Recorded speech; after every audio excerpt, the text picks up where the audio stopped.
Was bisher geschah. Ich habe ab 1. Februar einen neuen Job. Ab 1. Februar bin ich schön in einem Büro drin und werde als Sachbearbeiter im Kundenservice arbeiten.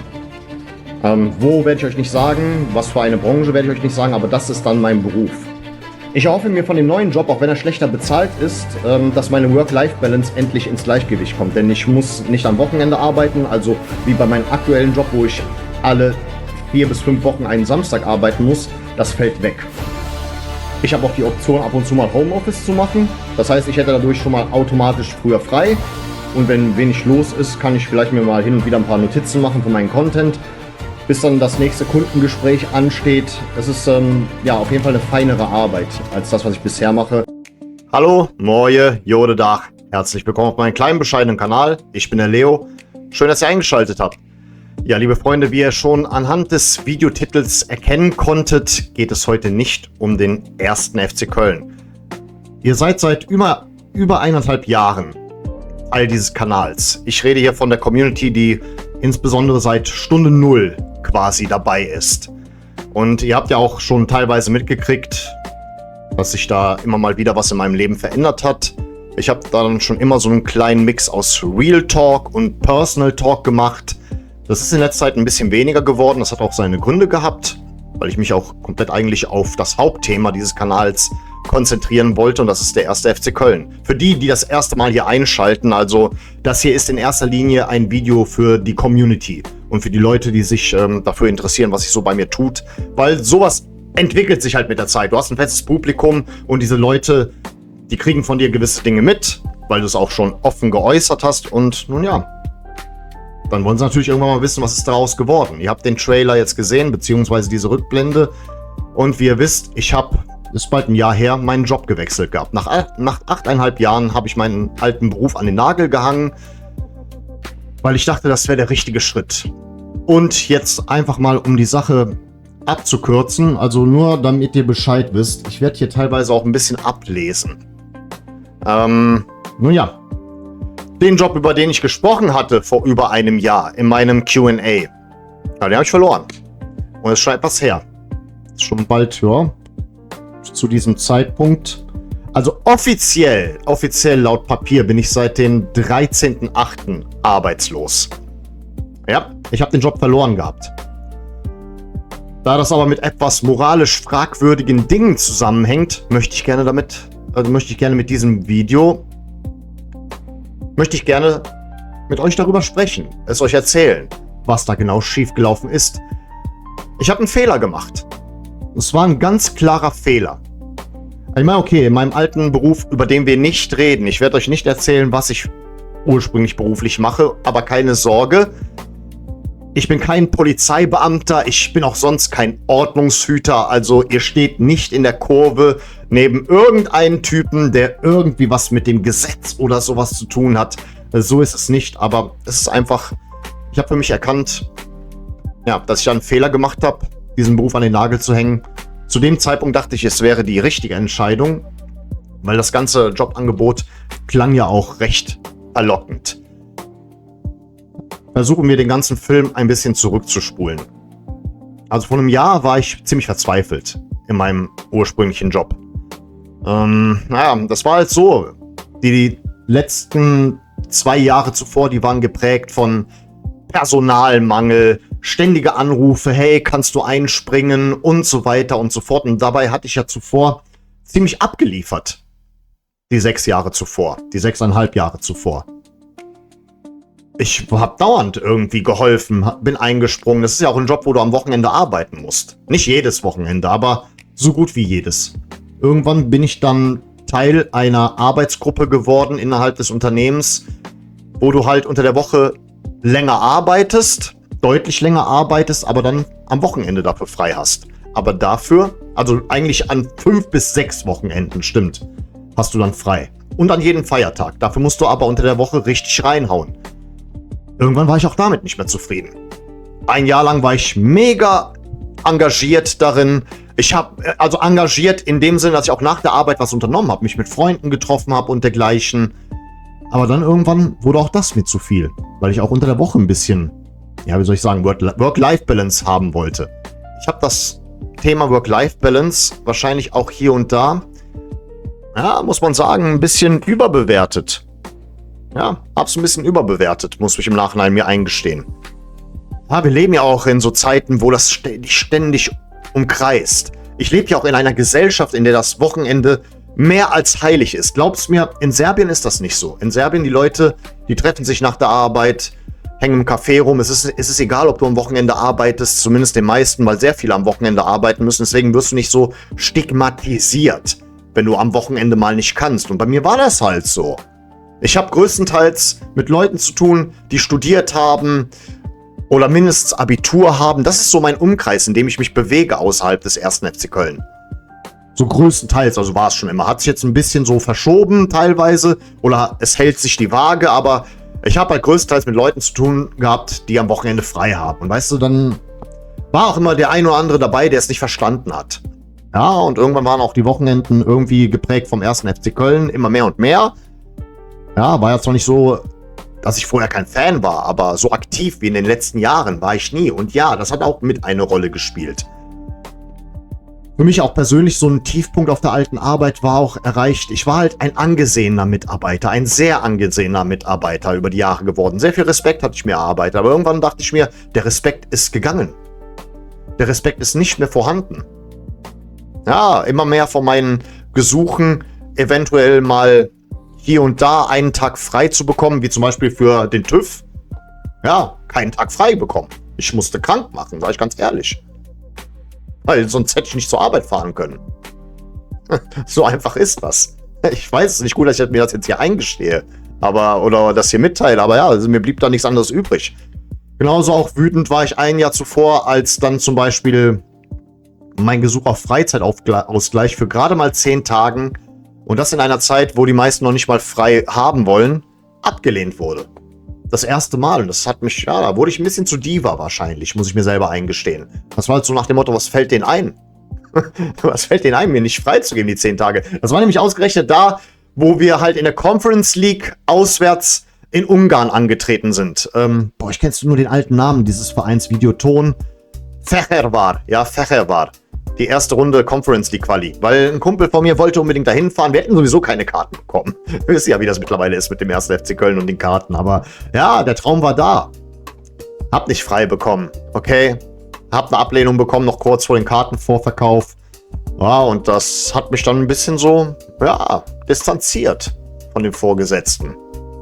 Ab da hatte ich mir geschworen, solange es nicht zu meinem eigenen Nutzen dient, werde ich nicht mehr helfen. Gleichzeitig bin ich dann in diese Arbeitsgruppe gegangen, wo ich dann halt unter der Woche mehr arbeiten muss, aber dafür am Wochenende frei habe und dann halt immer argumentieren konnte, guck mal, ich habe doch schon diese Woche abgeliefert. Und den kommenden Samstag ist dieser eine Samstag, den wir alle 6 Wochen ungefähr roundabout haben, wo ich arbeiten muss. Was soll ich dir jetzt helfen? Ja, bin ein bisschen arrogant geworden mit der Zeit. Das war halt ein großer Fehler. Und ja, ich war auch immer mehr verzweifelt, weil ich halt nach der Arbeit extrem kaputt war und nur dieses Wochenende dann plötzlich hatte. Und da war halt dieser Follower von mir, mit dem ich nach wie vor befreundet bin, aber ich werde jetzt nicht mehr seinen Namen erwähnen, um auch ihn zu schützen. Mit dem hatte ich dann, ja, ich hatte denen, glaube ich, eine 7-minütige Sprachnachricht geschickt, wo ich mich über meinen Job ausgekotzt habe, wo ich mich aufgeregt habe. Da meinte der, hör mal zu, du hast mir jetzt 7 Minuten lang eine Sprachnachricht aufgenommen. Merkst du nicht, dass das nicht mehr das Richtige für dich ist?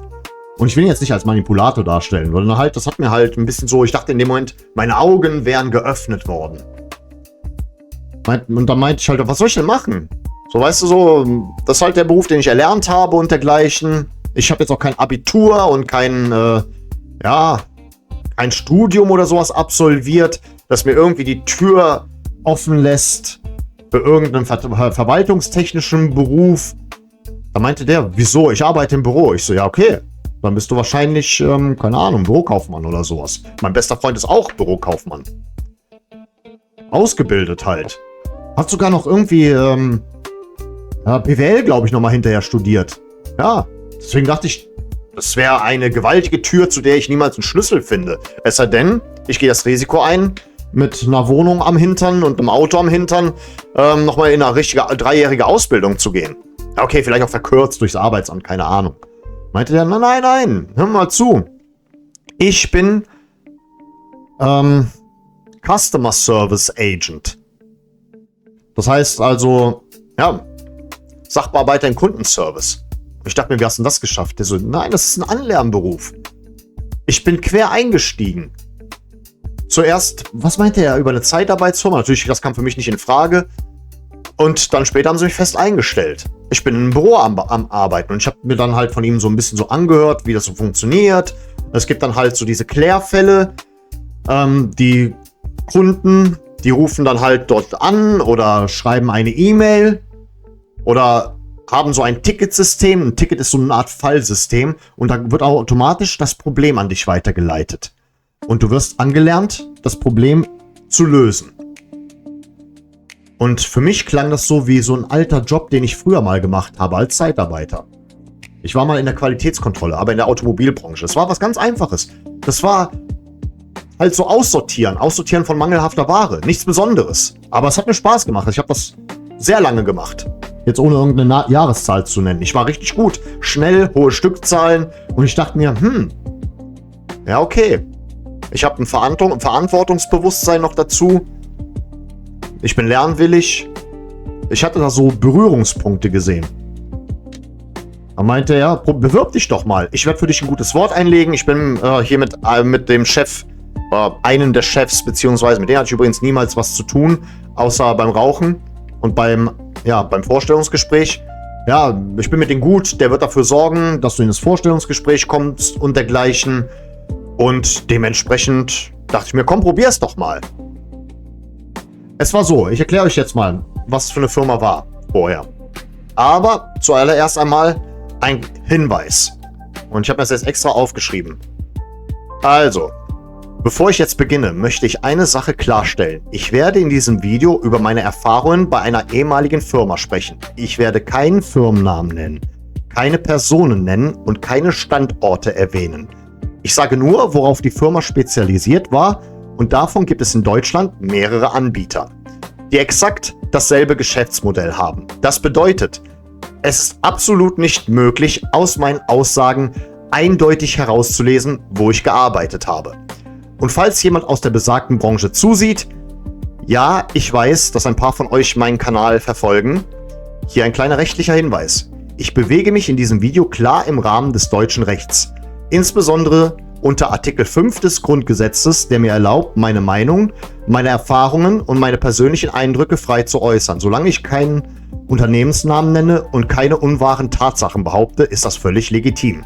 Ich erzähle hier ausschließlich meine persönlichen Erlebnisse aus meinem damaligen Berufsalltag. Wenn sich jemand angesprochen fühlt, dann ist das wohl eine Sache, die jeder für sich selbst reflektieren muss. Deswegen also Folgendes. Das war ein Logistikunternehmen, das Ware über Nacht zustellt. Okay, klang für mich jetzt eigentlich relativ unkompliziert. Der hat mir das halt erklärt. Die jeweiligen Fahrer und Zusteller, die haben einen Hinweis, wo sie die Ware abzulegen haben, oder einen Schlüssel zu einem Depot. Eins von beiden. Das heißt, sie haben zum Beispiel den Schlüssel zum Depot oder zwei Schlüssel zum Depot, wo sie erstmal das Schloss aufsperren oder einen Code eingeben am Schloss und dann bewegen sie sich mit dem Schlüssel ins Depot rein und schließen die Ware da ein, legen sie ab. Gegebenenfalls gibt es auch Ware, die sie wieder mitnehmen müssen, Retouren zum Beispiel. Oder leere Behälter. Sowas in der Richtung. Das war deren Aufgabe. Und der Customer Service, der Kundenservice, der war halt dafür zuständig, weiterzugeben, wenn bei dieser Zustellung etwas schiefgelaufen ist. Oder wenn eine Ware nicht aufgetaucht ist, nicht zugestellt wurde. Sowas in der Richtung halt. Und das klang für mich relativ simpel. Na okay, wie die Prozesse einem im Nachhinein erklärt wurden, das war dann doch nicht so simpel. Aber man muss auch sagen, ich habe auch keine kaufmännische Ausbildung und viele hatten diesen kaufmännischen Sprech. Ich habe es jedenfalls versucht, ich habe mich beworben, hatte auch das Vorstellungsgespräch bekommen. Und was mir halt so sympathisch war, war halt, die haben halt so eine Dudes-Kultur. Alle duzen sich, alle haben so ein fadenscheiniges, persönliches Verhältnis zueinander. Ja, das ist halt dieser Bürosprech. Ja, und das fand ich halt irgendwie cool. Weißt du, da hast du so ein Vorstellungsgespräch, wo eine aus der Personalabteilung aus einem anderen Teil Deutschlands mit dazugeschaltet wird. du hast eine Hintergrundentfernung und hast plötzlich das Büro von denen hinter dir und sowas. Fand ich voll mega modern. Ich dachte, das wäre ein Upgrade. Ja, das war also diese kleine Arroganz, weil ich bin ja eigentlich, ja, wie ihr so wisst, ich kann mit Worten gut umgehen. Ich spreche 3 Sprachen. Ich spreche neben Deutsch natürlich auch meine Muttersprache Serbisch. Und das auf, wie nennt man das nochmal, B1-Niveau. Das heißt, falls einer denkt, ich rede wie der komplette Vollidiot oder wie ein Kleinkind, nein, man hört zwar ein bisschen meinen Akzent raus, aber ich benutze auch Fremdwörter, wenn ich Serbisch spreche. Ich benutze auch Fachbegriffe. In Serbien habe ich nur ein Problem mit Beamten-Serbisch. So wie auch viele in Deutschland ein Problem haben mit Beamten-Deutsch. So gut ist mein Serbisch. Steht ihr, ich habe mit Sprache schon immer so mein Ding gehabt. Kölsch kann ich halt nicht, weil ich habe schon genug Sprachen gelernt, wenn man noch Englisch dazu nimmt und das auch ein bisschen höher als Schulenglisch. Also ich kann auf jeden Fall eine ganz normale, tiefgründige, private Unterhaltung auf Englisch führen. Ich kann auf Englisch einkaufen gehen, ich kann Services entgegennehmen und das war auch ganz so ein Berührungspunkt in diesem Job, weil manche Kunden sprechen auch Englisch. Es rufen ja nicht nur aus Deutschland Kunden an. Ich sage jetzt nicht, welche Länder, sonst kann man es schon wieder irgendwie nachverfolgen. Aber es hat mir auch Spaß gemacht, mit den Kunden auf Englisch zu sprechen. Aber gut. Ja, zuallererst einmal stand das in der Schwebe, ob ich überhaupt eingestellt werde. Ich hatte eine Woche später so einen Schnuppertag. Den habe ich dann wahrgenommen. Ja, okay. Beim Schnuppertag habe ich nicht viel sehen können. Die haben mir irgendwie Sachen erklärt, größtenteils über das Ticketsystem, wie die da die Fälle bearbeiten. Ich habe es nicht ganz verstanden, war ich ganz ehrlich. Aber ich dachte mir, okay, mit so einer Anlernphase wirst du es begreifen im Nachhinein. Du wirst es schon begreifen mit der Zeit. Also habe ich dann gesagt, wenn ihr mich wollt, dann bin ich on board. Es hat weitere 2 Monate gedauert, bis dann eine Rückmeldung kam. Weil irgendwie, ja, was war das nochmal? Denen waren meine gehaltlichen Vorstellungen zu hoch. Und dabei habe ich doch nur als gehaltliche Vorstellung... Wie war das nochmal? Ich habe gesagt, wenn ich mindestens 2000 Euro netto im Monat verdiene, bin ich noch relativ cool damit. Weil wir leben in wirtschaftlich schweren Zeiten. Im Nachhinein habe ich 1930 netto dort verdient. Aber okay, das ist jetzt ein bisschen zu weit vorgegriffen. Viel zu weit vorgegriffen. Jedenfalls 2 Monate lang dachte ich, aufgrund meiner Gehaltsvorstellungen wird das nichts. Ja, dann kam dann im Nachhinein dann doch die Rückmeldung. Hey, so und so. Wir wollen dich. Da ist ein Platz im Büro frei geworden. Da hätte ich eigentlich schon hellhörig werden müssen. Und ja, wenn du willst, dann lass uns klären, ab wann du anfangen kannst. Nun ja, zu dem Zeitpunkt hätte ich erst ab 1. Februar anfangen können. Und so haben wir uns dann darauf geeinigt. Ich habe dann halt den Vertrag aufgelöst bei meiner alten Firma. Also so ein Ding war das. Ich war schon viel zu lange dabei, als dass ich einfach nur eine einmonatige Kündigungsfrist hätte einhalten müssen. Ja. Und dann war die Sache unter Dach und Fach. Vor allen Dingen, kommen wir jetzt mal, merkt euch diesen Typen, den ich gerade jetzt erwähne. Ich habe ja dann den ganzen Rest, den ganzen formularspezifischen Rest dann halt mit dem Abteilungsleiter. Ich nenne jetzt mal Abteilungsleiter. Es hieß irgendwie, seine Funktion wäre Head of, keine Ahnung was. Jedenfalls dort in der Filiale. In der Filiale in der Nähe von Köln, okay? Ziemlich weit weg von mir. Ungefähr, ja, keine Ahnung. Ich habe auf jeden Fall eine halbe Stunde dahin gebraucht. Aber ich dachte, okay. Ja, okay. Weißt du, ich wohne ja eh in der Nähe von Köln. Im Umkreis. Genaue Stadt möchte ich hier nicht nennen. Aber ich habe dahin eine halbe Stunde gebraucht. Und man muss auch sagen, an den jeweiligen Tagen, wo ich dahin gefahren bin, war die Fahrt auch nicht so lange. Sie hat unter einer halben Stunde gedauert. Deswegen war ich cool damit. Aber zu den Pendeln kommen wir später. Dieser Head-Off, der war auch so voll cool drauf. Er war zwar ein bisschen so, wie soll ich sagen, ein bisschen strange in seinen Verhaltensweisen hier und da. So ein bisschen spießig wirkt er und so ein bisschen, als ob er mit dieser Firma nachts ins Bett geht. Also so richtig so, als ob der komplett für diese Firma lebt. Und ich habe auch gesehen, die ist jetzt nicht so eine starke Firma. Aber es war mir sympathisch. Ich dachte vielleicht so, keine Ahnung, vielleicht wäre es mal besser bei einer kleineren Firma zu arbeiten, wegen dem ganzen etwas familiären. Vielleicht sehen die viel besser, wie gut du bist oder wie gut du dich mauserst, als wenn du in einem großen Unternehmen wie ich vorgearbeitet habe und tätig bist. Ich dachte, es wird Zeit, etwas Bescheideneres zu machen. Etwas Minimalistischeres. Ja. Jedenfalls, wir haben dann den Vertrag unterschrieben und ich muss auch sagen, hier und da hätte ich den Vertrag etwas besser durchlesen müssen. Es war auch ein ziemlicher Schock für meine Firma, dass ich gekündigt habe. Ein ziemlicher Schock. Die waren wirklich, muss man sagen, teilweise am Boden zerstört. Einige waren auch den Tränen nahe, als mein letzter Tag kam. Wirklich. Ja. Da merkt man erst, was es für ein Fehler war. Da habe ich erst in den letzten Tagen erkannt, wie sehr die mich eigentlich geschätzt haben. Ja, die haben fast geweint. Einige von denen haben fast geweint, als ich mich verabschiedet habe. Ich meine, ich habe auch jedem möglichen noch einen Kaffee ausgegeben an diesem letzten Tag, wo ich halt mein Arbeitsmaterial abgegeben habe. Nach 8,5 Jahren. Ja. Ich war auch ein bisschen angepisst. Ich meine, okay, 2 Wochen vor meinem letzten Tag hatte ich noch diesen einen letzten Urlaub angetreten für 10 Tage, anstatt ihn nach hinten zu verschieben. Aber ich hatte schon natürlich mal wieder viel zu viel vor mit dem ersten FC Köln. Das ist auch wieder so ein Ding. Ich habe ein bisschen in den letzten Jahren mein Leben viel zu sehr nach dem FC ausgerichtet. Aber halt so ein, gerade in diesen freien Tagen, die ich hatte, war halt ein Samstag drin, wo ich hätte normalerweise arbeiten dürfen, und durch den Kurzurlaub habe ich ihn nicht wahrnehmen müssen. Und da hat der FC gespielt. Ja. Letzten Endes kam mir derjenige, der die Schichtpläne macht, nicht entgegen.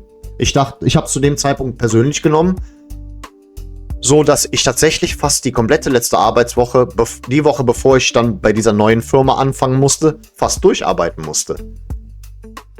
Er hat mir zwar in Aussicht gestellt, ja, wir gucken mal, wenn ein paar Stunden da übrig sind, dass du dann, keine Ahnung, vielleicht die letzten 2 Tage nicht arbeiten kommen musst. Damit war ich cool. Da ist mir okay, ein 4-tägiges Wochenende, alles klar. Oder ein 3-tägiges, wenn man jetzt nochmal die paar Stunden in Betracht zieht, wo ich dann mein Arbeitsmaterial abgebe. Ja, das hat sich dann gezogen, er hat das in der Schwebe gelassen. Er hat mich nicht informiert. Ja, das habe ich ja persönlich genommen. War voll sauer, ich war richtig geladen. Weil halt, da kommst du nur mit 3 Tagen Urlaub oder 3 Tagen frei, also einen Tag frei und 2 Tage Wochenende in deinen neuen Job. Hast noch nicht einmal durchatmen können, hast noch nicht mal einmal das mental verarbeiten können und du fängst schon an. Ja, da war ich ein bisschen sauer, war ich ehrlich gesagt sauer auf ihn. Aber ich muss sagen, vielleicht war ich da auch ein bisschen, ich habe aber keine schweren Worte benutzt oder sowas oder ihn beleidigt, aber ich bin ein Mensch, du siehst mir an, wenn ich sauer bin. Ich habe dann so diese Gesichtsentgleisung. Ja, du merkst mir das an, ich versuche es immer zu verstecken. Ich bin ja auch ein Mensch, der hier und da ein bisschen mal schauspielern kann. Aber diese Gesichtsentgleisung, ja, muss ich sagen, bis heute habe ich das nicht ablegen können. Boah, bin mal gespannt, wie ich hier schneiden muss. Und wie viel Videomaterial im Nachhinein dabei rauskommt. Wir haben ja hier Open End. Das hier ist ein absoluter Real Talk. Der ist für die Community gedacht. Das ist nicht gedacht, um irgendwie Reichweite und Klicks zu generieren. Deswegen, ja, wir sehen uns jetzt gleich wieder. Für euch wenige Sekunden, weil ich das ja rausschneide. Ich muss mal kurz eine rauchen gehen. So, da bin ich wieder. Also, kommen wir nochmal auf diesen letzten Tag bei meiner alten Firma zu sprechen. Bei meiner Verabschiedung, beziehungsweise bei meiner Verabschiedung von meinem Chef, da sagte mein Chef Folgendes zu mir. Ich wünsche dir alles Gute für die Zukunft und merk dir eins, Leo. Die Türen stehen dir hier immer offen. Und ich weiß, es gab in der Vergangenheit auch die einen oder anderen Rückkehrer.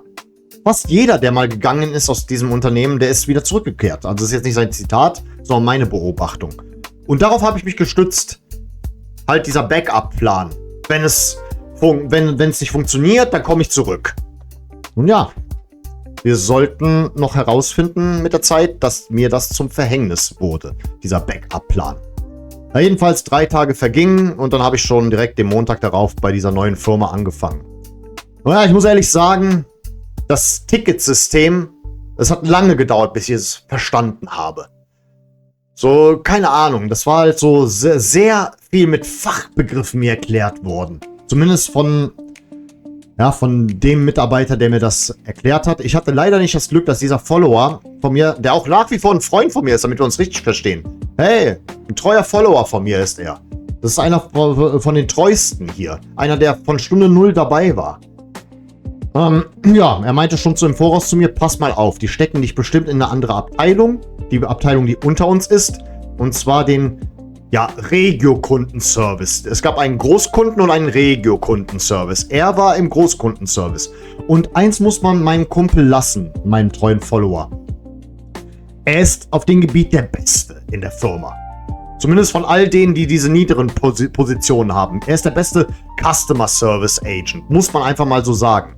Der hat wirklich alle Tricks und Kniffe drauf, der weiß einfach alles. Der kennt jede Problemlösung. Auf alles hat er eine Antwort.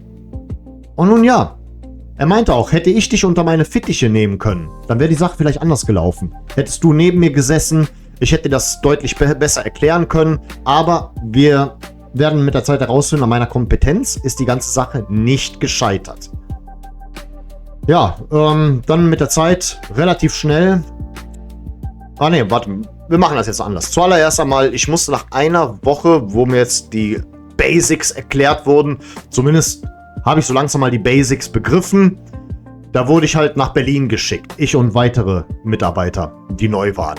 Beziehungsweise einer war noch nicht mal neu. Der war noch nicht mal neu, der war schon seit fast einem Jahr dabei. Aber von wegen, das gehört zur Einarbeitungsphase dazu. Der Einarbeitungsplan, der war sowieso ziemlich schräg, muss ich im Nachhinein sagen.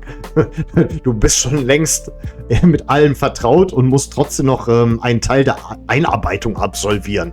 Das sind aber, glaube ich, so Machtspielchen, glaube ich. Nach dem Motto, spielst du mit oder spielst du nicht mit? Zumal der Kollege selber keinen Festvertrag hatte zu dem Zeitpunkt, sondern nur einen befristeten. Ja. In Berlin wurden die Basics mir nochmal wiederholt, aber besonders viel Neues, was später im Büro relevant war, wurde mir nicht erklärt. Ein bisschen so, wie man die Grundlagen, die einfachsten Fälle bearbeitet. Das ist natürlich auch alles nachvollziehbar, aber die in der Filiale, wo ich gearbeitet hatte, hatten eigentlich für sich was anderes vorgestellt. Die waren der Meinung, die haben mir nicht genug erklärt. Ja, da habe ich die ersten Telefongespräche geführt. Das war mir natürlich mega unangenehm. Ich muss auch im Nachhinein sagen, ich bin nicht gerade ein Fan von Telefonieren.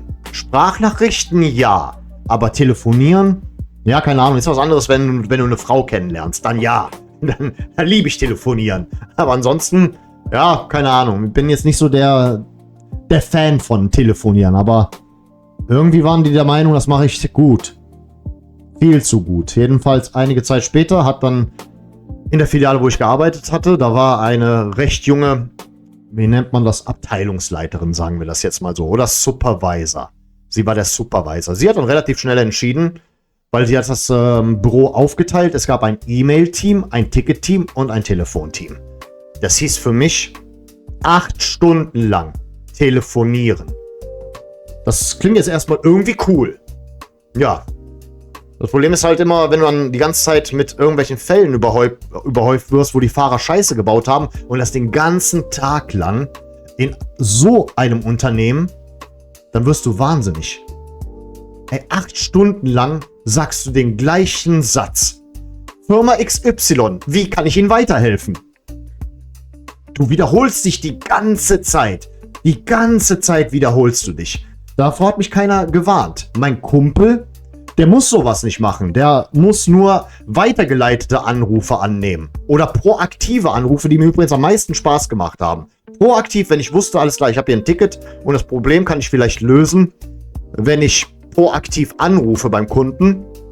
Weil das hat mir mehr Spaß gemacht. Ich konnte mich vorbereiten, ich konnte mir ungefähr ein paar grundlegende Sätze vorher überlegen, damit das Ganze etwas souveräner wirkt. Aber so, ey, ich konnte irgendwann mal diesen Klingelton nicht mehr hören. Ja. Das schon relativ früh. Ich weiß noch, den ersten Tag, da haben sie mich richtig ins eiskalte Wasser geworfen. Eiskalt. So direkt so, alles klar. So, bams. Ich zeig dir mal, wie man telefoniert. Alles klar, komm, probier mal. Und ich wusste ja nicht mal, wie wird das Problem gelöst. Einfach telefonier mal. Ich schwör's euch, ich hatte an dem Abend Schüttelfrost. Ich bin zwar am nächsten Tag trotzdem arbeiten gegangen, aber ich hatte echt, ich war hier die ersten paar Stunden nach der Arbeit noch am Schlafen. Am Schwitzen. Und am Zittern. Ja. Aber gut. Ich dachte mir, komm, beiß dich durch. Ich bin so ein Typ, ich bin so einer, der beißt sich durch. Ich kämpf mich durch. So, weißt du, ich bin auch gewohnt, Scheiße zu fressen. Nur habe ich diesmal einen gewaltigen Haufen Scheiße gefressen mit dieser Sache. Naja. Und wenige Wochen später haben wir eins von unseren Meetings. Wir hatten jeden Montag so eine Art Meeting über halt so über so ein System, wo du halt auch entweder die Kamera einschalten kannst, aber du hast auf jeden Fall ein Mikrofon und Headset an. Boah, das Headset wurde auch mit der Zeit immer schwerer, ey.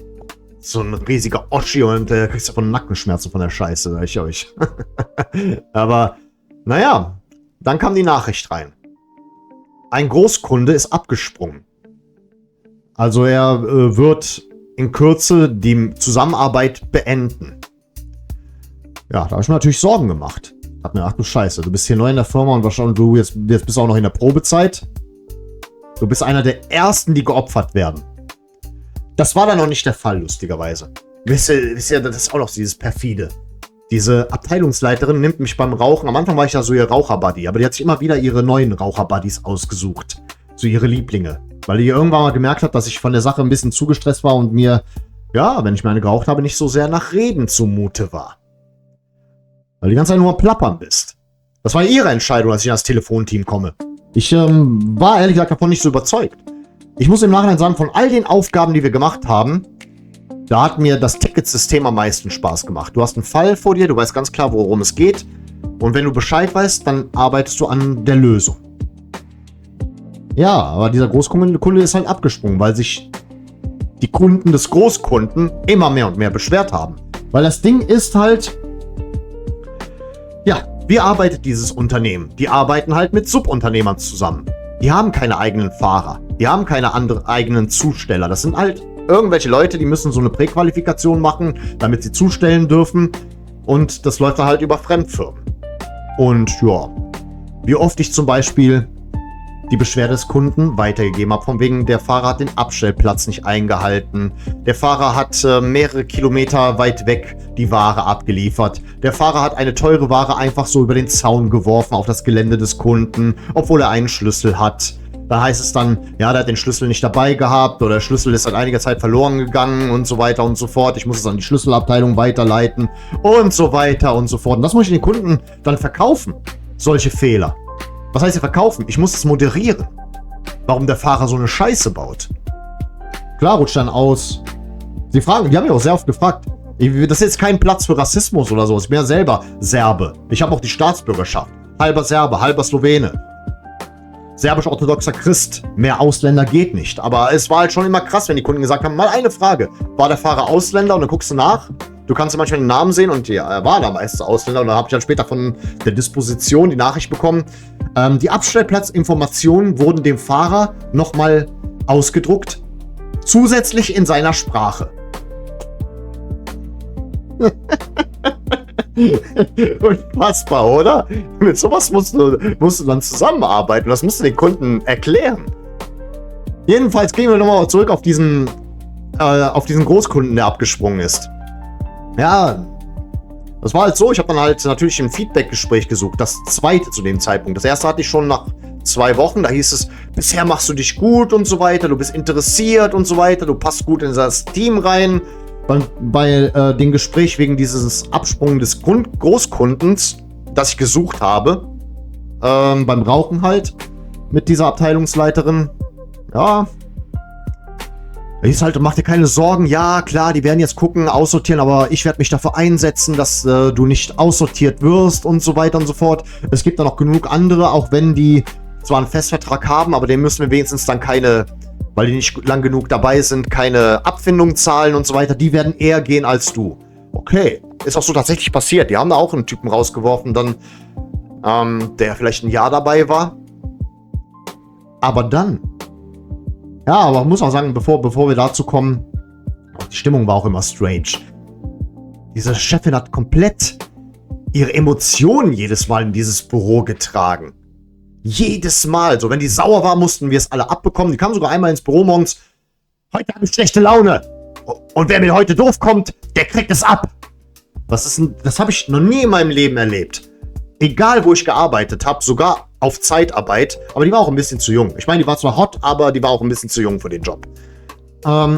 Zumindest als Führungskraft. Boah, wie ich diesen Satz hasse.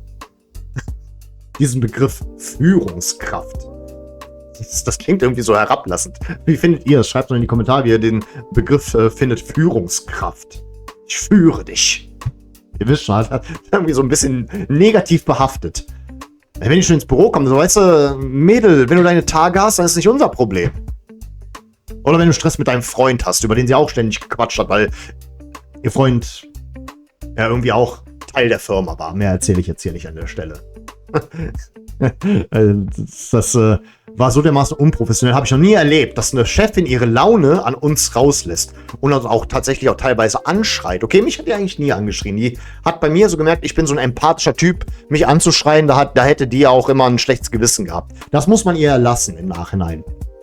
Das muss man ihr lassen. Aber was ich halt übel nehme, ist, dass sie nicht ehrlich zu mir war. Gab noch ein Feedback-Gespräch, kurz bevor ich das halbe Jahr voll hatte, da war es auch alles super, du machst dich immer besser und so weiter und so fort. Aber möchtest du vielleicht irgendwie, dass sich was ändert? Da habe ich gesagt, ja, ich sehe mich dauerhaft nicht im Telefon. Ich könnte mir gut vorstellen, vielleicht zumindest mal die Aufgaben zu wechseln zwischendurch. Bei denen war das ja so.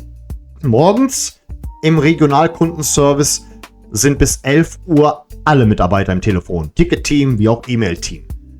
Ab 11 Uhr ist das Telefonteam komplett alleine. Und das waren 3 Leute.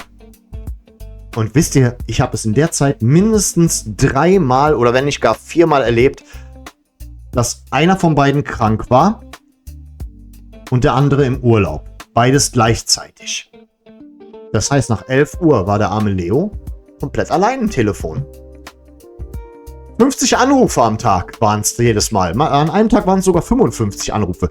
55 Mal musste ich sagen, Firma XY, wie kann ich Ihnen weiterhelfen? Irgendwann einmal wurde ich auch immer aggressiver dabei. Nicht, dass ich gesagt habe, was wollt ihr oder so, sondern Firma XY, wie kann ich Ihnen weiterhelfen?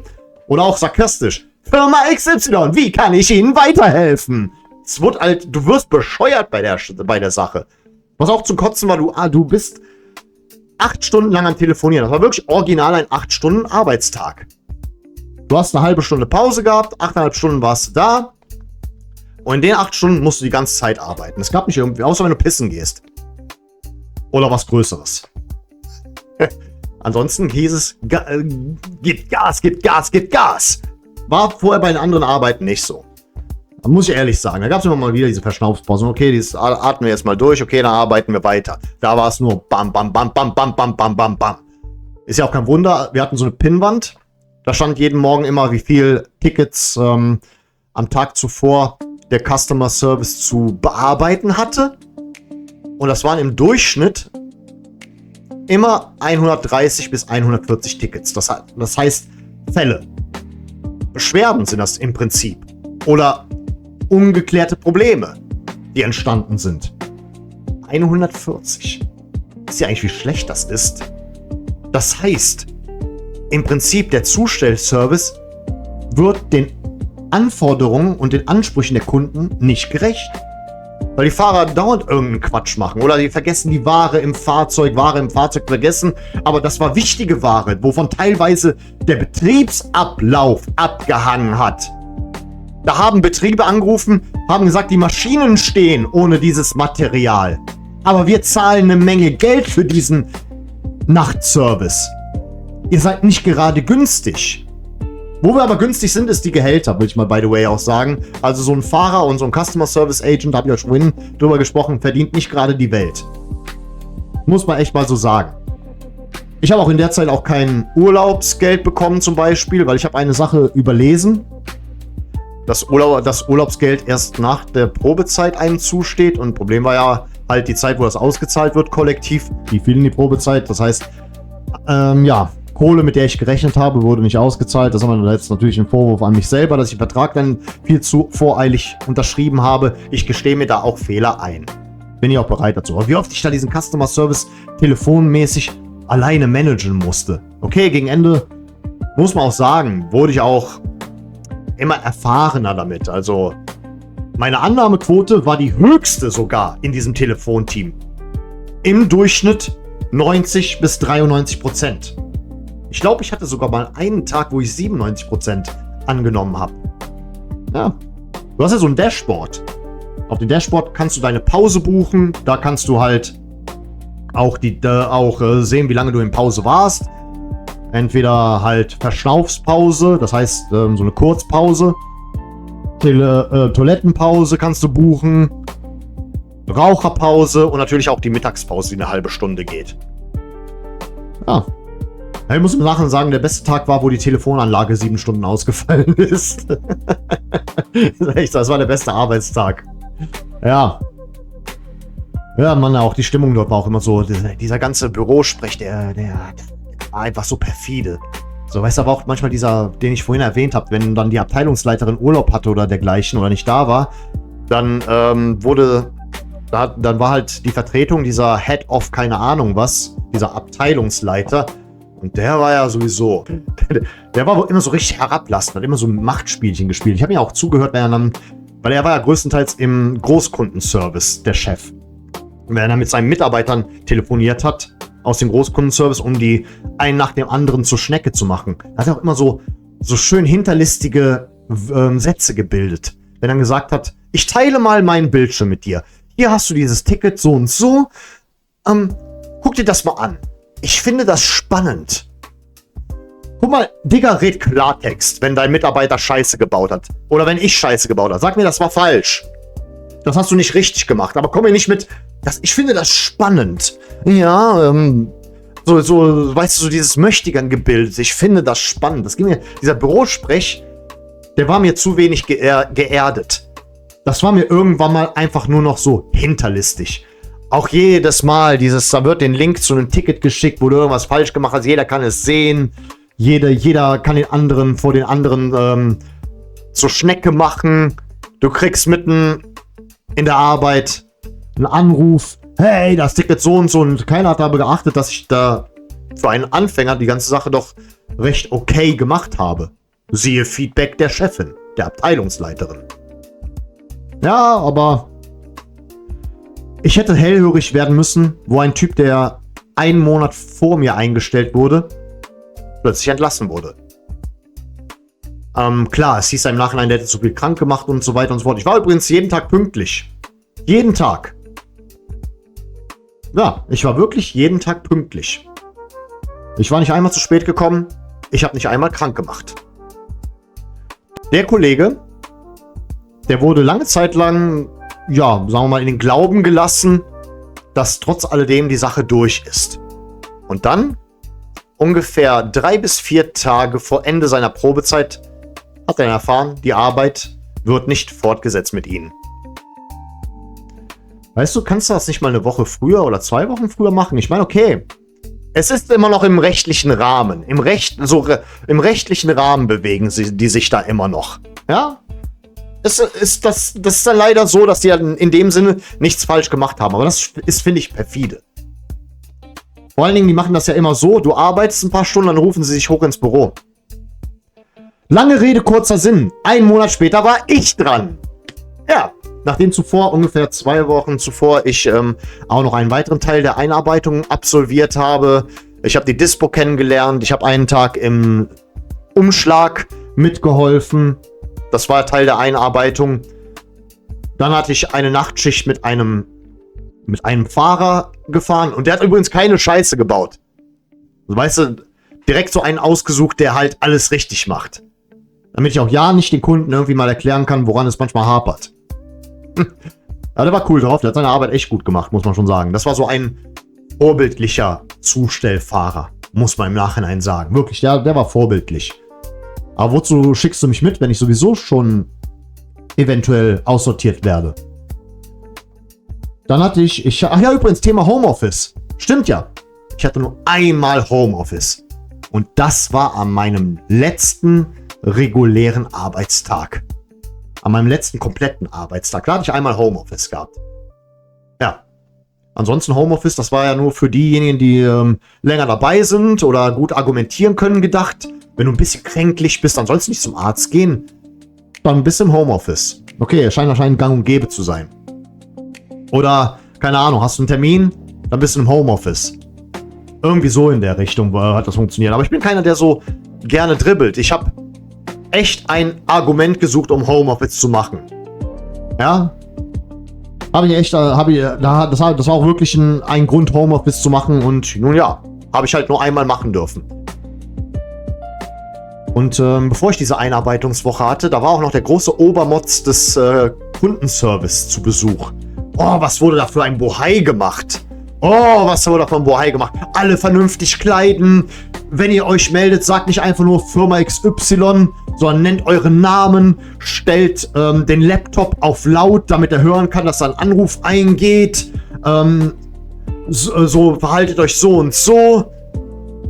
Raucherpausen auch, bitte darauf achten. Ach ja, Thema Raucherpausen, stimmt ja, das war auch immer noch eine geile Sache.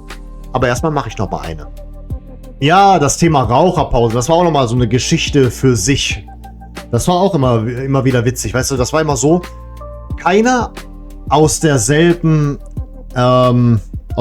Team darf gleichzeitig Pause machen. Insbesondere Telefonteam nicht. Oh, um Gottes Willen, wenn jemand aus dem Telefonteam gleichzeitig Raucherpause hatte. Oh, das durfte auf gar keinen Fall geschehen, dass 2 Leute gleichzeitig Raucherpause haben. Auf gar keinen Fall. Aber generell durften draußen nicht mehr als 2 Leute Raucherpause machen. Das Ding war einfach, ich habe mich auch daran versucht zu halten. Manchmal habe ich sogar gesehen, wenn sich noch einer dazu gesellt, dass ich mich ein bisschen entferne. Aber es ist halt ein Raucherpavillon, wo willst du denn sonst hin? Außer zu deinem Auto. Und da war dieser Abteilungsleiter, kommt da einmal dahin. Ich hatte Raucherpause schon lange vorher gebucht. Ich war schon 3-4 Minuten in dieser Raucherpause drin. Es waren auch nie mehr als 6 bis 7 Minuten, die ich Raucherpause gemacht habe. Da kommt er hin und als ob wir kleine Kinder wären, da waren wir 3 Leute plötzlich. Als ich rausging, waren wir gerade mal 2. Durch ihn waren wir jetzt schon 4. Da zählt er da durch und so richtig mit seinem direkten Finger in mein Gesicht fast rein. 1, 2, 3. So, ihr wisst, es dürfen nur 2 hier Raucherpause machen. Ich bin kein Kollegenschwein, aber ich musste einfach sagen so, hallo, ich war vorher hier. Hat er mir später auch gesagt, soll ich immer alles persönlich nehmen. Dachte ich mir auch, das war aber persönlich.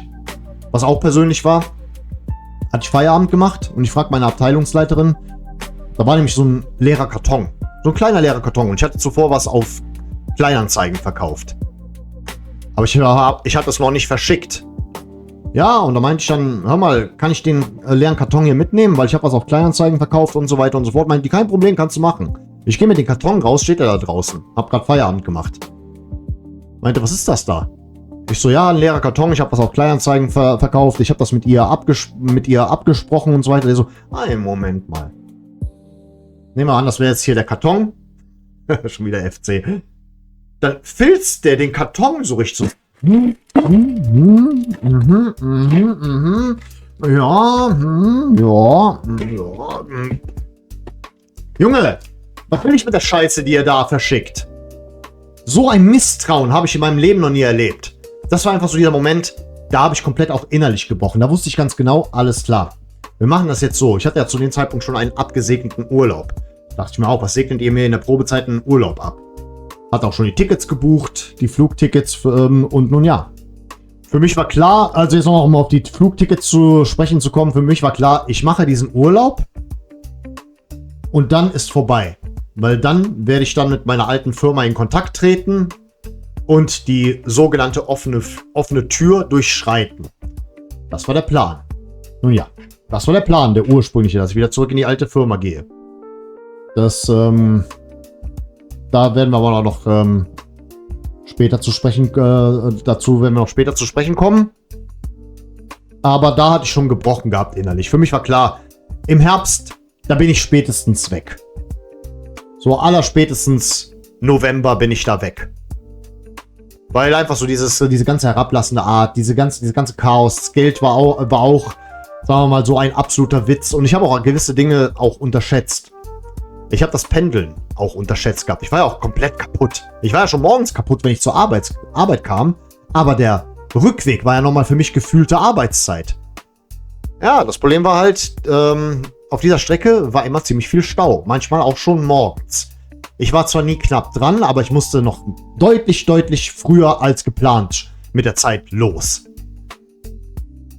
Ja, komplett ausgelaugt ging es dann abends auch wieder zurück. Also komplett ausgelaugt vom Arbeitstag, vom Pendeln zur Arbeit und zurück. Ich habe manchmal 1 bis 1,5 Stunden gebraucht, je nachdem, ob da nicht schon wieder irgendein Unfall war. Und dann auch noch teilweise mit dem Kanal hier durchziehen. Muss man auch nochmal mit reinnehmen. Hab's ja trotzdem durchgezogen, weil er mir am Herzen liegt und ihr auch. Ja, da waren manche Tage, da war ich ja noch kaputter als bei der alten Arbeit, habe ich mir dann später eingestanden. Ich habe dann auch ein bisschen so, ja, ich nutze gerne ChatGPT, habe mit ihm einen kleinen Vergleich gemacht? War mein altes Leben besser als das jetzige? Waren meine alten Arbeitszeiten länger als die jetzigen? Und wir haben uns geeinigt, mit dem Pendeln und dem Druck, vor allen Dingen Leistungsdruck, du wurdest da auch nach Zahlen bewertet und sowas, kann ich ja vorher gar nicht. So klar, Leistung ist wichtig, aber halt so dieses nach Zahlen bewerten. Ich habe einfach nicht dieses kaufmännische Denken. Ich konnte es einfach, dieses kaufmännische Mindset, konnte ich einfach nicht mit der Zeit entwickeln. Dieses, ja, du verdienst nur für lau, aber du gibst trotzdem Gas, du gibst alles, du tust alles für die Abteilung, damit du irgendwie, keine Ahnung, die goldene Ananas dir an die Wand hängen kannst oder ins Regal stellen kannst. Ja, das Denken habe ich nie entwickelt. Ja. Noch ein letztes Wort zum Thema Kommunikation, was mir auch extrem auf die Eier ging. Das war jedes Mal, wenn ein Problem mit der IT zu lösen war. Zum Beispiel, der Kunde kann sich nicht auf sein Kundenkonto einloggen. Und klar, dann kontaktierst du die IT. Da ist jedes Mal, gib nicht die Nummer an den Kunden weiter, der soll da nicht anrufen. Und wenn du es gemacht hast, dann haben sie sowieso nicht den Hörer abgenommen, weil wenn sie nicht gesehen haben, dass es aus der Firma selber war. Diese IT-Leute waren sowieso faule Schweine, muss man sagen. Aber ich habe später mal gehört, IT-Leute sind generell so.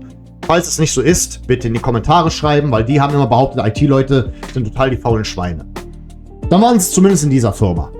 Du hast gesagt, in dem Ticket zum Beispiel, das und das Problem liegt vor, kriegst du eine Mail zurück, formulier das anders. So, warum ist das jedes Mal so ein Hexenwerk mit eurer Abteilung? Wurde total zur Schnecke gemacht, nach dem Motto, mach das Ticket neu, dann helfe ich dem Kunden. Währenddessen sitzt der Kunde da und muss was Wichtiges erledigen, muss was in Auftrag geben. Ich gebe auch noch die Nummer des Kunden weiter, nach dem Motto, ruf ihn doch mal an und klär das mit ihm am Telefon. Ich bin doch hier nur das Sprachrohr. Mehr bin ich nicht. Aber nein, der IT-Mann möchte einen offiziellen Prozess da vor sich haben und das muss 100% klar formuliert sein, worum es geht. Ach Gott, ey. Das war immer so, da war einer auch dabei, der hat dir jedes Mal eine dumme Antwort gegeben. Da denke ich mir so, ey, bist du den ganzen Tag da, um nur zu chillen oder was? Ich nenne dir das Problem des Kunden, er kann diese und jene Sache mit seinem Handy und seinem PC nicht erledigen und du sollst ihm helfen. Ich habe doch schon das ungefähre Problem angeklickt im Ticket. Mit der Zeit war ich auch froh, wenn dann ein Kunde zum Beispiel angerufen hat, ich kann keine Retourenlabel, ich kann keine Versandlabel erstellen, was ist da los? Und dann habe ich dann irgendwann mal herausgefunden, die müssen nur den Pop-up-Blocker deaktivieren. Da habe ich jedes Mal so ein Grinsen später auf dem Gesicht gehabt, so, sie müssen nur den Pop-up-Blocker deaktivieren. Und irgendwann war ich sogar selber so perfide geworden wie die, noch perfider. Ich habe es irgendwann mal selber für mich genutzt.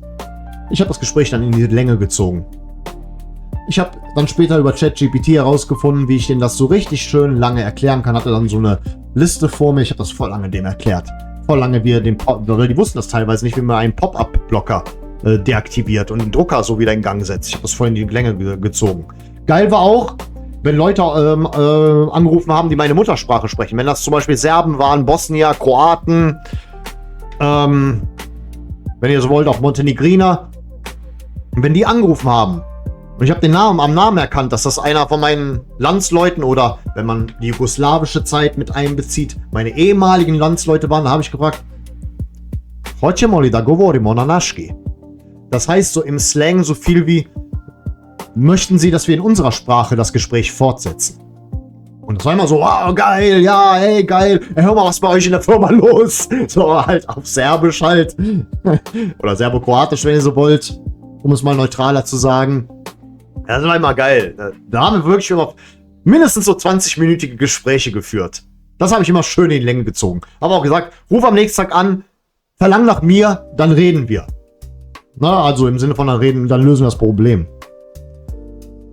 Und hier noch ein kleines, das Eingeständnis kommt am Schluss.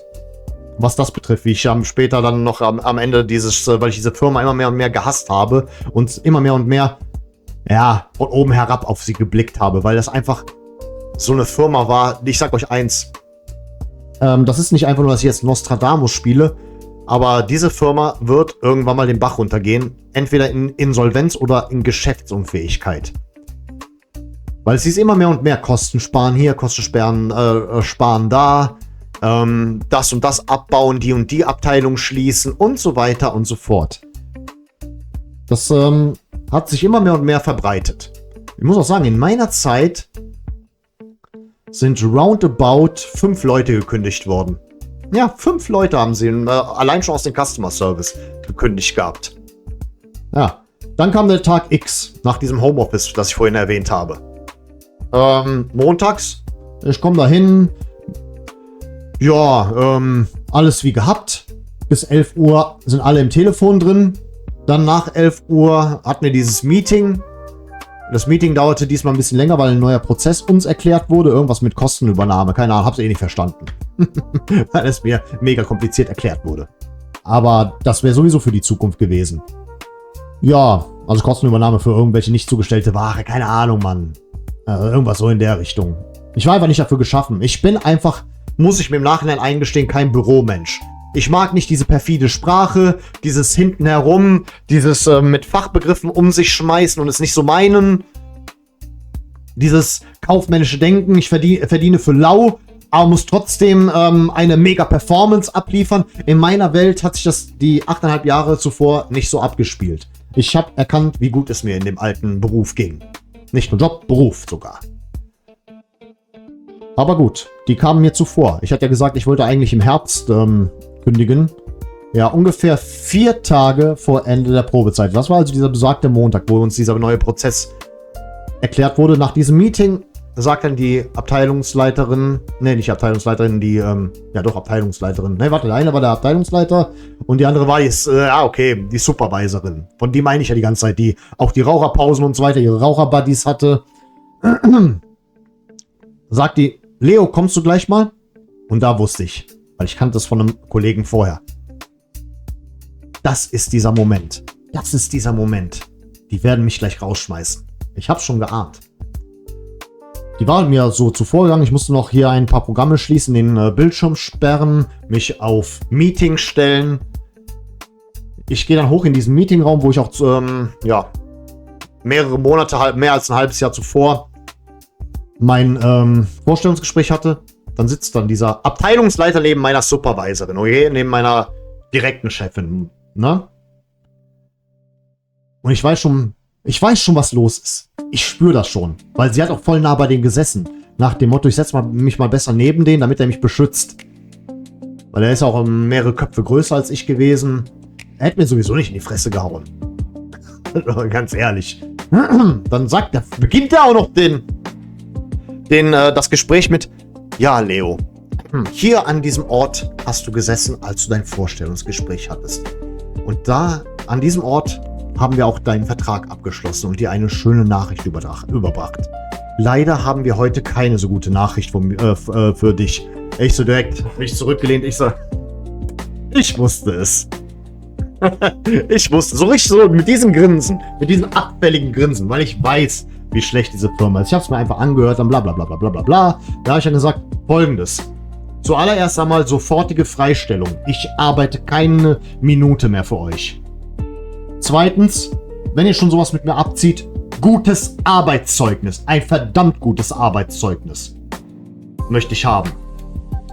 Ja, da haben wir uns drauf geeinigt. Und dann meinte er noch zu mir, jetzt gleich, wenn du ins Büro gehst, also es war ein Großraumbüro, wir waren ungefähr 10, 12 Leute. Davon waren, glaube ich, 2 immer im Dauer-Homeoffice. Wenn du gleich runtergehst, dann sag den Leuten bitte nicht, dass du gekündigt wurdest. Ich dachte mir aber, das mache ich nur, wenn die Chefin nicht sofort hinter mir herkommt. Hab dann den PC runtergefahren, nicht den PC, den Laptop runtergefahren. Das Lustige war, dann schreibt mir noch so eine Kollegin, die genau eine von denen, die im Dauer-Homeoffice waren, wegen irgendeiner Sache, die 3 Tage zurücklag, da habe ich irgendwas nicht laut ihrer Meinung richtig gemacht. Leo, was ist das hier? Aber so richtig zu dieser aggressiven Ton. Ich habe nicht ständig was falsch gemacht, damit wir uns richtig verstehen. Ich war halt komplett neu in dieser Branche. Aber der Ton macht die Musik und ich war ja nicht der Einzige, der so betroffen war mit diesem läppischen Ton, wie die mit einem gesprochen haben. Ja. Leo, was ist das hier und so weiter und so fort. Habe ich so geschrieben, das ist jetzt vollkommen irrelevant. Ich wurde soeben gekündigt. Mach's gut. Abgeschickt und die so, okay. Aber das war noch nicht alles. Ich sollte ja den Mitarbeiterinnen und Mitarbeitern nicht mitteilen, dass ich soeben gekündigt wurde. Laptop zugeklappt, Arbeitsklamotten abgelegt, daneben gelegt, damit ich auch wirklich alles zurückgegeben habe.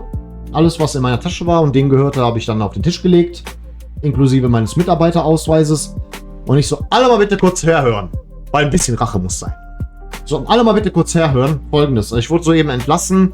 Das hier ist heute mein letzter Arbeitstag. Die kündigen mich 4 Tage vor Ende der Probezeit und so weiter. Ich möchte euch aber sagen, und das habe ich wirklich von Herzen gemeint, ihr wart die coolsten Mitarbeiter, die ich je in meinem Leben hatte. Wirklich. Ich habe mich hier gefühlt wie in den besten Schulzeiten. Das wollte ich euch nur mal an der Stelle mitgeben. Also wirklich, ihr seid eine tolle Truppe und so weiter und so fort. Ne, ich will jetzt nicht alles rezitieren. Alle haben mich später umarmt, die waren alle schockiert. Einer meinte, ey, der war doch immer pünktlich, der war jeden Tag da, der ist nie zu spät gekommen, der hat nie krank gemacht, wie kann das sein? Eine meinte, so eine junge Dame, ich kenne doch deine Zahlen, ich habe doch Zugang zu diesem Bereich. Du hast die besten Telefonzahlen, wie kann das sein und so weiter und so fort. Ich weiß nicht, was da hinterher für Worte noch im Büro gefallen sind, als ich dann weg war. Aber ja, danach habe ich diese Leute, bis auf einen von denen und meinen Kumpel, der mein Follower ist, nie wieder gesehen. Der war ja auch extrem abgefuckt, als er das gehört hat. Aber mehr will ich dazu nicht sagen. Nun ja. Dann habe ich mich umgehend noch am selben Tag bei meiner alten Firma gemeldet. Habe ihnen den Sachverhalt geschildert. Und da meinte er, komm übermorgen vorbei. Und ich dachte mir, alles klar, ey, geil, wunderbar, die Sache ist geklärt. Die werden mit sich reden lassen. Ja, da meinte er dann zu mir, ja, hat mir ein bisschen Sachlage erklärt. Er müsste mit, also mein Chef aus meiner alten Firma hat mir dann halt erklärt, so leicht ist das nicht. Er muss noch mit seinem Chef und weiteren Chefs, die über ihm stehen, darüber reden. Und ja. Wollen wir das Ganze mal abkürzen, weil das Video ist schon lang genug. Es hieß dann, melde dich mal am Freitag. Ich hatte mich freitags gemeldet und dann meinte er, melde dich, wenn ich aus dem Urlaub zurück bin. Ich meldete mich, als er aus dem Urlaub zurück war. Er hat nie einen meiner Anrufe angenommen. Ich habe mit seiner Stellvertreterin in der Zwischenzeit geredet, da hieß es auch, warte bis er zurück ist. In der Zwischenzeit habe ich von einem ehemaligen Mitarbeiter aus meinem alten Unternehmen erfahren, dass die halt immer mehr Aufträge an Privatiers abgeben. Was heißt ja an Privatiers? Das ist das falsche Wort dafür. Dass die immer mehr Aufträge an externe Firmen abgeben werden. Und nun ja, wer halt fest dabei ist, der ist halt fest dabei. Und somit wurde ich einer der ersten richtig guten Mitarbeiter dieser Firma, die gegangen sind und nicht mehr zurückkehren durften. Ja. Und damit war da für mich in Stein gemeißelt. Jetzt beginnt eine schwere Zeit, weil du kriegst nur 60% Arbeitslosengeld. Ja, in der Zwischenzeit wurde auch die Miete für diese Wohnung erhöht. Zum Thema Wohnung kommen wir zum Schluss. Also kurz vorm Schluss. Ich musste immer mehr und mehr den Hintern zukneifen. Finanziell gesehen. Immer mehr und mehr. Ja, ich gebe auch zu, ich habe aufgrund des Cashflows, des Geldflusses, auch nicht so sehr auf mein Geld geachtet gehabt. Es gab nur ein geringfügiges Polster. Und von diesem Polster und ein bisschen Arbeitslosengeld lebe ich seitdem. In einer Wohnung, deren Miete durch die Vonovia, ja, hier nenne ich den Konzern. Hier wurde nämlich jedes Jahr, ich bin 6 Jahre in dieser Wohnung und ich habe immer versucht darauf zu achten, wie hier geheizt wird. Jedes Jahr wurde die Miete erhöht. Jedes Jahr. Wirklich jedes Jahr.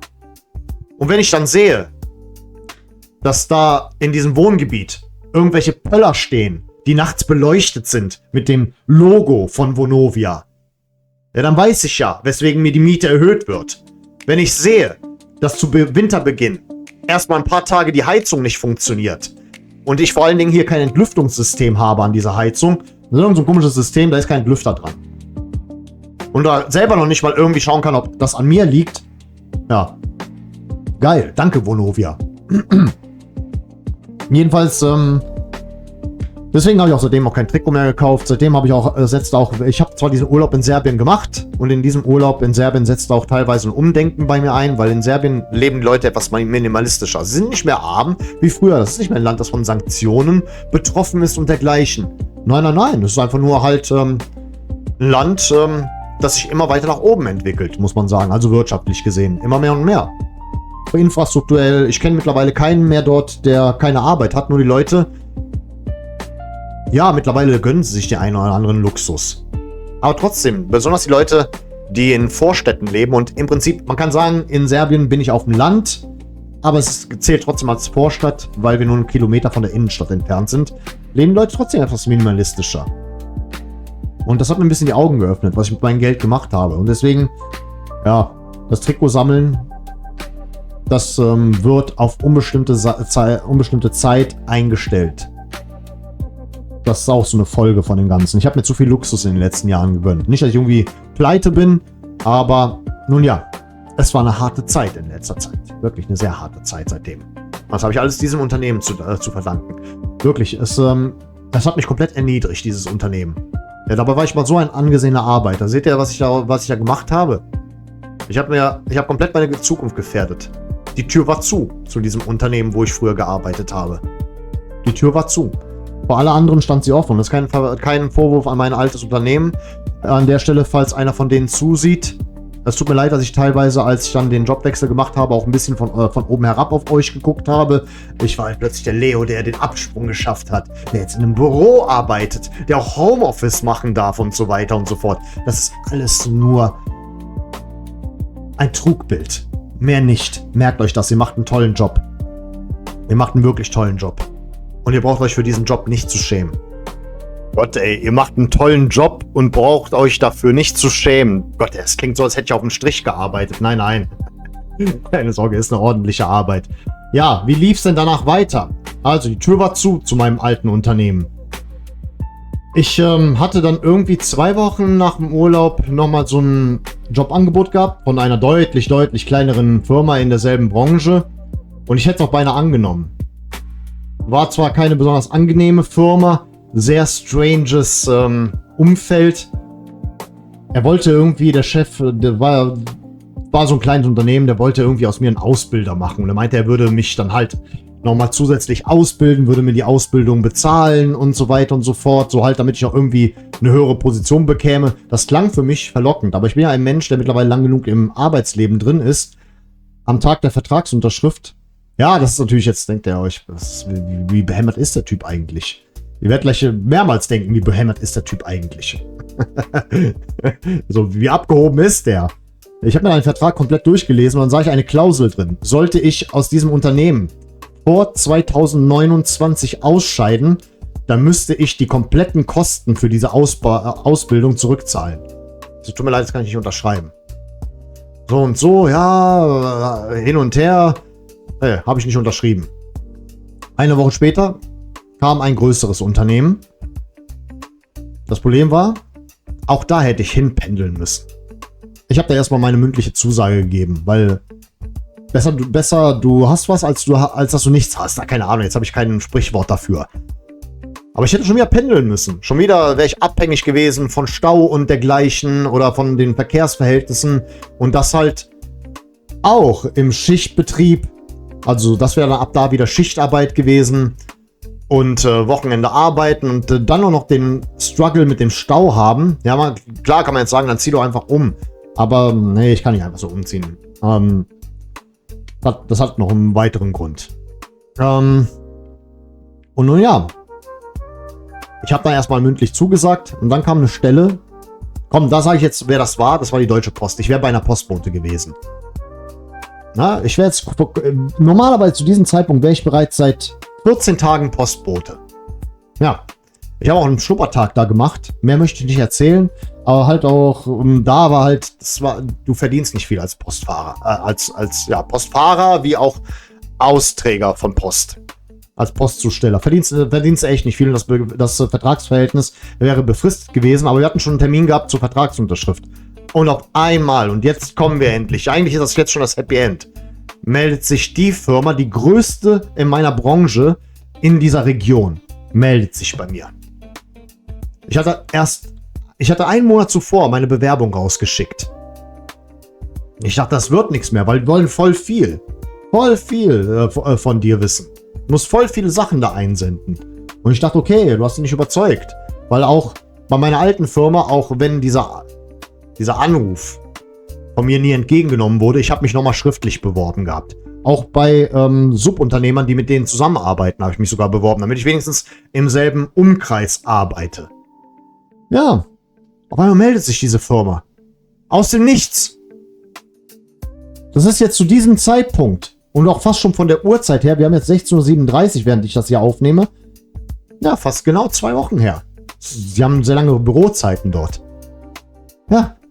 Sagen Sie, wir würden Sie gerne zum Vorstellungsgespräch einladen und so weiter und so fort. Krass. Das Vorstellungsgespräch wäre aber genau mit meinem ersten Arbeitstag gekoppelt gewesen bei der Deutschen Post. Ja. Für mich war da jetzt so, ich habe dann so eine, mir sehr lange überlegt und ich habe alles auf eine Karte gesetzt. Ich hatte mir selber gesagt, zu denen willst du. Du willst unbedingt zu denen und jetzt, das ist ein Zeichen. Das ist ein Zeichen. Lange Rede, kurzer Sinn. Das Vorstellungsgespräch lief fantastisch. Ich habe heute den Arbeitsvertrag unterschrieben. Das heißt, ich werde bei dem größten Unternehmen in meiner Branche, in dieser Region natürlich, jetzt nicht zwangsläufig deutschlandweit, tatsächlich dann arbeiten. Ab dem 1. Dezember. Das heißt zwar für mich in Zukunft wie das Schichtarbeit, weil die haben nicht diese Kompromisslösungen, dass du unter der Woche mehr Stunden arbeitest und dafür am Wochenende frei hast. Nein, ich muss jetzt öfter mal am Wochenende arbeiten. Ich muss jetzt auch wieder Schicht arbeiten, in allen 3 Schichten, die ihr euch vorstellen könnt und die euch geläufig sind. Ja, aber wisst ihr was? Ich bin bereit dazu. Ja, ich habe viel geopfert in den letzten Jahren für den FC. Ich habe dieses Schichtsystem in der alten Firma angetreten. Das ist ja nicht nur der FC, sondern auch mein eigenes Seelenwohl gewesen. Ne? Ich habe den Job gekündigt gehabt, in dem ich super war, in dem ich ein absoluter Experte war, in dem ich angesehen war und landete in so einem Saftladen. Ja. Und ich dachte schon, okay. Ja, das war's dann. Du wirst jetzt so bei irgendeiner, in derselben Branche dich komplett unter dem Wert verkaufen müssen. Aber Pustekuchen. Das hier wird mein Comeback sein. Ich werde wirklich mir Mühe geben. Ich bin einfach nur froh, jetzt erstmal bei einem sehr stabilen Arbeitgeber unterschrieben zu haben. Einen wirklich unglaublich stabilen Arbeitgeber. Mehr möchte ich euch nicht verraten. Aber ja, die ganze Sache hat ein Happy End. Zu guter Letzt. Wie wird sich das auf den Kanal und auf den FC auswirken? Fangen wir an mit dem FC. Ja, es wird viele Spieler geben, zu denen ich nicht kann. Insbesondere die Auswärtsfahrten. Gefährdet sind besonders die Samstagsspiele, aber ich habe zum Glück einen Kumpel, der benutzt meine Dauerkarte. Ja, dann geht er halt an meiner Stelle. Ich habe so viel Scheiße gebaut, beruflich gesehen in den letzten Monaten. Ja, meine Güte, dann musst du halt den Drops schlucken. Ist das halt so. Der geht an meiner Stelle. Ja, und der Kanal, der wird weiterhin so geführt, wie man ihn führen kann. Es wird weiterhin Real Talks und Reactions geben auf die jeweiligen Spiele, meine Meinung dazu. Sie wird aber größtenteils darauf basieren, ob ich entweder das Spiel am Bildschirm verfolgt habe oder ja, keine Ahnung, eine Zusammenfassung gesehen habe. Darauf wird es größtenteils beruhen, aber der FC wird weiterhin eine wichtige Rolle spielen. Das hier ist ein FC-Kanal, dieses Video ist so eine der geringfügigen Ausnahmen. Aber ja, es wird weitergehen. Nur kann es mal sein, dass ich zum Beispiel, keine Ahnung, wenn ich irgendwie am Wochenende arbeiten musste, kann vielleicht sein, dass dann meine Reaction erst Montag erscheint oder sowas, nachdem dann über Nacht dann die Zusammenfassung im Netz gelandet ist. Solche Sachen können halt passieren. Und ihr werdet immer weniger Stadionperspektive meinerseits bekommen. Ja, trotzdem. Ich muss sagen, allein schon wegen euch werde ich diesen Kanal weiterführen. Weil ihr habt mir die letzten Monate, wo ich gemerkt habe, wie wichtig Arbeit ist, und das habe ich wirklich gemerkt. Weil wenn du halt nicht arbeiten gehen musst, aber dir die finanziellen Mittel fehlen, dann macht das keinen Sinn, diese Freiheit für einen gewissen Zeitraum zu haben. Als Rentner mit einer ordentlichen Rente, die du zum Beispiel nur in Serbien oder anderen kleineren Ländern verbrauchen kannst, da ist natürlich jetzt egal, ob du eine deutsche Rente bekommst oder eine französische Rente, das ist jetzt dann egal an der Stelle. Aber ich will nur sagen, nur für solche Leute lohnt sich so ein großes Maß an Freizeit und natürlich auch für Millionäre oder sowas, Lottogewinner, die können sich den Tag gestalten, wie sie wollen. Ich habe auch in der Zeit wieder ein bisschen mit Sport angefangen, aber ich will jetzt nicht an die große Glocke hängen, ne? Also okay, jetzt Weiß ich, das hat mir ein bisschen Routine gegeben. Und die kleinen Dopaminschübe, die man so braucht, das sind gesunde Dopaminschübe. Und ihr habt mir eine Aufgabe gegeben in dieser Zeit, wo ich halt nichts mit dem Tag anfangen konnte. Du hast Freizeit, aber du hast kein Geld, das du ausgeben kannst. Das Einzige, was du machen kannst, ist zum FC gehen. Das habe ich auch gemacht, ja. Das war aber die einzige Ausnahme. Ich bin nicht irgendwie in den Kneipen unterwegs gewesen, nicht ins Phantasialand gegangen, was seit Jahren für mich nicht möglich war. Solche Sachen halt. War ich überhaupt im Kino? Nein, das war nur zu der Zeit, das war kurz vor meiner Kündigung, wo ich das letzte Mal im Kino war. Ja, das bringt dir nichts. Aber ihr habt mir eine Aufgabe gegeben. Nicht, dass ich viele Videos gedreht hätte. Es waren immer so im Durchschnitt 2 Videos die Woche. Aber trotzdem, das war so eine Routine. Als ob du arbeiten gehen würdest. Und nun ja, da kann ich mich nur für das Feedback und die Unterstützung und den Support bei euch bedanken. Für die ganze Unterstützung kann ich mich nur bedanken, weil ja, ihr habt irgendwie in meinem Alltag in den letzten Monaten einen Sinn gegeben. Ich konnte mich ein bisschen besser auf manche Videos vorbereiten.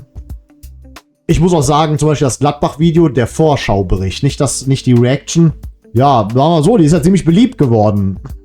Sogar bei den einen oder anderen Gladbachern. Ja, die Vorbereitung darauf, die ist geschuldet, dass ich plötzlich mehr Zeit hatte. Mal sehen, ob solche Videos euch in Zukunft erwarten. Aber ich arbeite an der Qualität. Wie gesagt, dieses Video hier ist ja auch nicht dazu da, damit es viral geht oder meine Reichweite steigert. Die ist nur für euch. Na, deswegen, ich lege es ja auch nicht großartig darauf an, irgendwelche Hashtags und sowas einzubauen. Das ist für den gedacht, der dabei ist. Natürlich würde ich mir ein bisschen mehr Reichweite wünschen. Ich habe halt gemerkt, einige von euch sagen mir zum Beispiel, wenn sie mir begegnen am Geisbockheim, hey, ich gucke deine Videos. Ja, hast du abonniert? Ja, ich weiß nicht, wie das geht. Ja, find einfach dein Passwort von Google heraus und dein Google-Account, log dich dann bei YouTube ein, such meinen Kanal, klick auf Abonnieren. Keine Sorge, ich schicke dir nicht das goldene Blatt zu oder die Praline oder dergleichen. Keine Sorge. Und ich buche dir auch kein Geld vom Konto ab.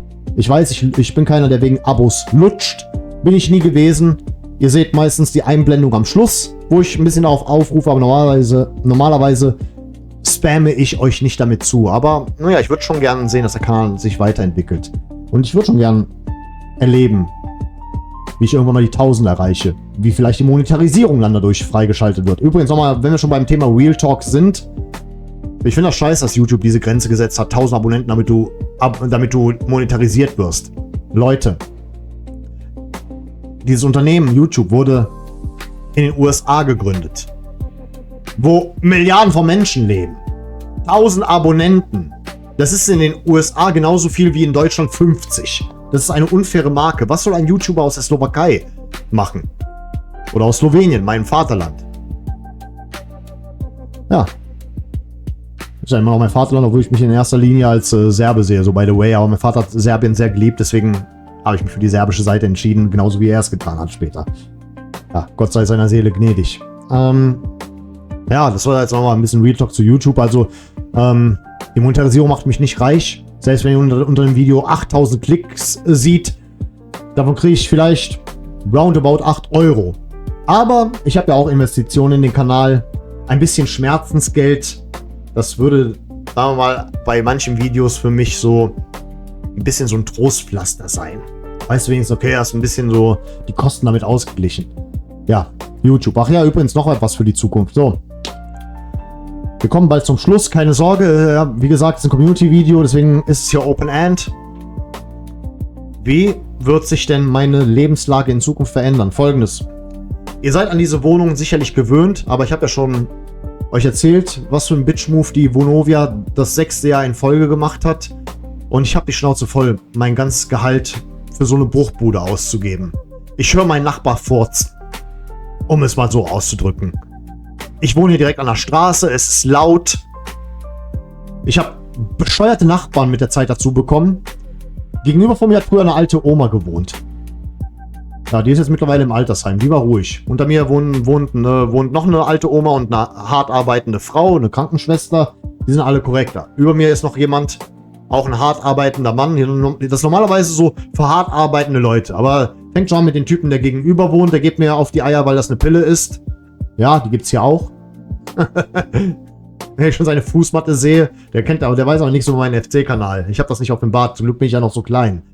Und darüber wohnen die größten Asozialen seit Jahren.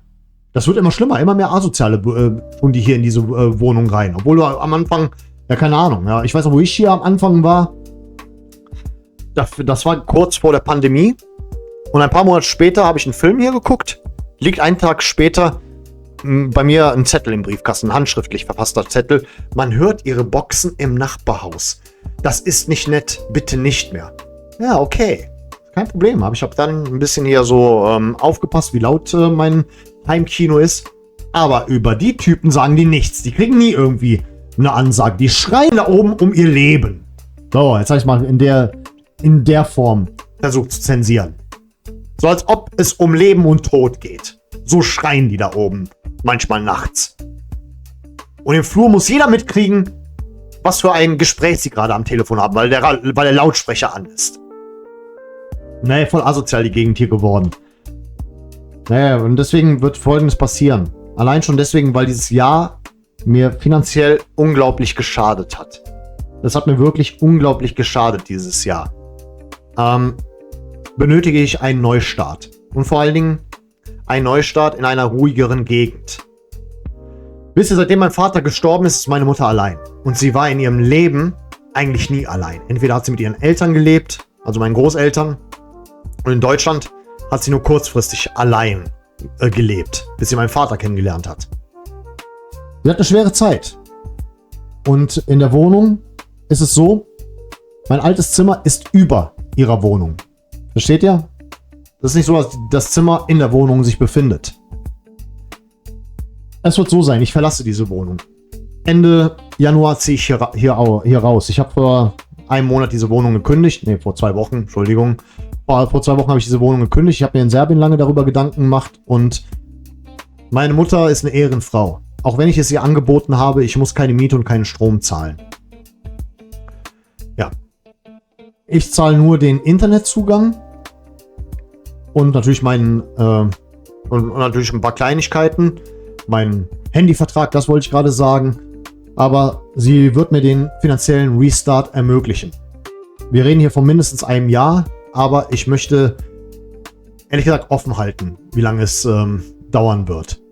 Bis ich da eventuell ausziehe oder keine Ahnung.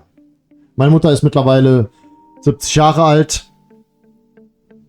Es wäre ihr eine große Hilfe, wenn da noch jemand wäre, der ihr im Alltag auch mal hin und wieder hilft.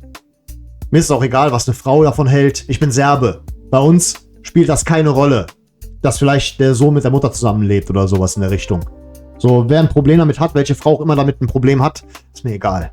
Ist mir jetzt egal. So, das ist mir vollkommen egal. Mich interessieren diese Lebensweise hier nicht mehr. So egal wie broke du bist, egal wie pleite du bist, du musst unbedingt alleine leben. Nein, ich ziehe zurück in mein Elternhaus. Ich ziehe zurück jetzt erstmal in mein Elternhaus, bis auf weiteres. Deswegen wird sich hier die Location ja irgendwann mal ändern. Die Location, die ihr jetzt seit 1,5 Jahren gewohnt seid. Ich mache das bewusst. Ich habe mir sehr lange darüber Gedanken gemacht und der Prozess ist schon eingeleitet. Ja. Deswegen, das will ich auf jeden Fall durchziehen. Wie gesagt, ich werde jetzt erstmal vorübergehend zu meiner Mutter ziehen. Mindestens ein Jahr. Und dann ist der Plan, dass ich die Hälfte meines Gehaltes spare. Auf die Seite lege. Um mir selber einen finanziellen Restart zu gewähren. Ja.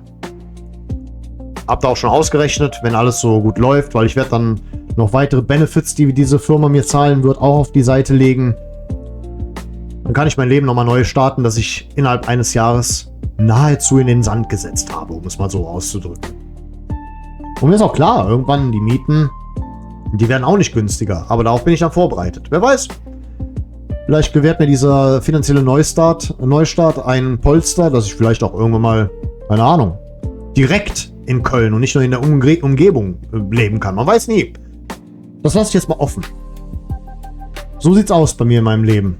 Das hat sich bei mir in letzter Zeit getan. Nach diesem Fragen- und Antworten-Video letztes Jahr, wo ich so großspurig gesprochen habe, dachte ich, es wäre mal eine Zeit, euch abzudaten. Ja. Gut. Ich hoffe, ich habe euch damit nicht zu viel Zeit geraubt. So sieht's bei mir aus. Das ist der neue Stand der Dinge. Ich blicke jetzt wieder etwas positiver in die Zukunft. Habe ich zwar auch letztes Jahr gesagt, aber im Nachhinein muss ich mir eingestehen, ich hätte diese Branche niemals verlassen dürfen. Ja. Und damit beende ich das mal das heutige Video. Das nächste Mal geht es wieder um den 1. FC Köln. Und ich bedanke mich recht herzlich für eure Aufmerksamkeit. Vielen Dank fürs Zusehen und ich sage mal an der Stelle auf Wiedersehen. Denn wir wollen uns noch wiedersehen. Unser kosmischer Held, der gute Kosmos, das Beste der Welt. Trikots total, zusammen ist sie alt.